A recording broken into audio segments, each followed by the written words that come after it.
আমাদের ঘরে চারটে চারটে দামড়ি মুরগি আছে, শালা ডিম পেড়েছে দেখো মোটে একটা। দিনরাত বালতি বালতি গিলে যাচ্ছে আর হেগে হেগে কাঁড়ি করতেছে, আর কাজের নামে দেখো নষ্ট নম্বর। এদের এবার একটা একটা করে সাবার করে দিতে হবে। থাম দাঁড়া, মা গো ডিমটা আবার দেখ না গুয়ে পুরো লেপে দিয়েছে। দূর দূর, এই রে দাঁড়াও, আগে দরজাটা বন্ধ করে দিন, শালা চাঁদেরা উড়ে উড়ে আবার বের হয়ে যাবে। আজকে ভেবেছি মুরগির ওই ডিম কটা দে আর একটু কায়দা করে ডিমের অমলেট কারি তৈরি করব। তোমরা যেন ভেবুনি আবার সেই এটা গুয়াওয়ালা ডিম, এসে আগে পাড়া ডিম। তা সে যাই পারে হয় হোক গে। এবারে ওই বাটি নিচ্ছি, তিনটে বাটির গায়ে একটু সরষের তেল ভালো করে পালিশ করে মেখে দেবো। দে এবারে তিনটে ডিম ভেঙে ভেঙে বাটি দিয়ে দিচ্ছি। দেখো যেন আবার কুসুমটা গুলে ফেলুনি। আমি সেই ভাঙতে গিয়ে একটা ওই কুসুম ঘেঁটে ফেল দিচ্ছি। তা হোক গে। এবার একটু পেঁয়াজ কুচি দিয়ে দেবো, আর দেবো একটু কাঁচা লঙ্কা কুচি, দিয়ে একটু নুন আর একটু জিরে ধনে গুঁড়ো ভালো করে উপরতে ছড়িয়ে দেবো। তারপর যেন আবার এটা চামাই দিয়ে আর ঘেঁটে দেবো নি। এটা এইরকমই থাকবে। এবারে উন্নে কড়া বসে দিচ্ছি, দিয়ে কড়ার তলায় একটু জল দিতে হবে। তারপর এই থালা বসেছি, বসে তিনটে বাটি একসঙ্গে বসে দিয়ে চাপা দিয়ে দেবো।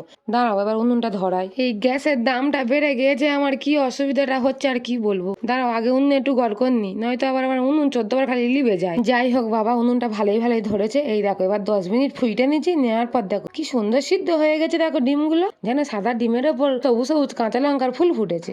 এবারে নাইমে নিচ্ছি, আর একটা চামচ দিয়ে এরকম করে তুললে কি সুন্দর চাগলা মেরে শুধু উঠে আসতেছে। দেখো তেলটা যদি না দিতাম ব্যাস যেত একদম আক্কেল মতো হতো। তখন আর অমলেট খেতে হতো না, বাটি কামড়ে খেয়ে সান্ত্বনা দিতে হতো নিজে। আর এইদিকে দেখো এই অমলেট গুলো না হওয়ার সময় উনুনটা একটু নিভে দিচ্ছিল। তা সে উনুন আর কেন ধরাতে পারবো, চোখের জলে আর নাকের জলে একাকার হয়ে যাচ্ছে আমার উনুন ধরাতে গিয়ে। ধোঁয়ায় ধোঁয়ায় অন্ধকার, হাফ ধোঁয়া মনে হয় আমার পেটের ভিতর চলে গেল রান্না করতে এসে। তা আমার ধোঁয়া খেতে খেতে অমলেট গুলো খুব ভালো করে ভাজা হয়ে গেছে। ও মা গো, এ আবার গাল হাঁ হয়ে গেল কি করে, কিরম একটা দেখতে লাগছে দেখো দিনি। আমার মেয়ে দেখে আর ভয়ে ছুট মেরে পাইলেছে এখান থেকে। বড্ড এসেগুলো ছিল, ঠিক হয়েছে। চলো এবার তরকারিটা কেরম করে করতেছি একবার বলে বলে দিই। প্রথমে ওই কড়াই তেলের ওপর পেঁয়াজ দিয়েছিলাম, দিয়ে পেঁয়াজটা ভালো করে ভেজে নে আর একটু রসুন বাটা দিচ্ছি।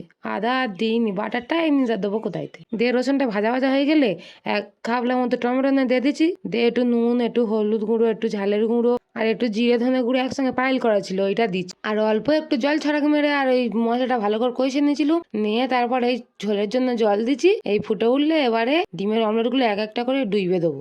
এইবার শুধু হু হু করে জাল দেয় বক বক করে ফুইটে নেবো। নিয়ে আর একটু গরম মশলা ছড়া মেরে আর এই নাইমে নিল। কি সুন্দর শুধু তরকারিটা দেখাচ্ছে দেখো না, দেখে জিভেতে খালি জল কাটতেছে। আমি আর বেশি কথা কইতে পারতি না, চলো ঝপঝপ করে গক বক করে গোটা কত ভাত খেয়ে নি গরম গরম। আমার সেই কায়দা করে পাঁপড় ভাজার ভিডিওটা একজন কমেন্ট করেছে, গোটা কত লাউ ডোক দিলে ভালো স্বাদ হতো। তা হ্যাঁ গো, পাঁপড় ভাজায় কেউ লাউ ডোক দেয়? আমি তো জন্মে শুনিনি।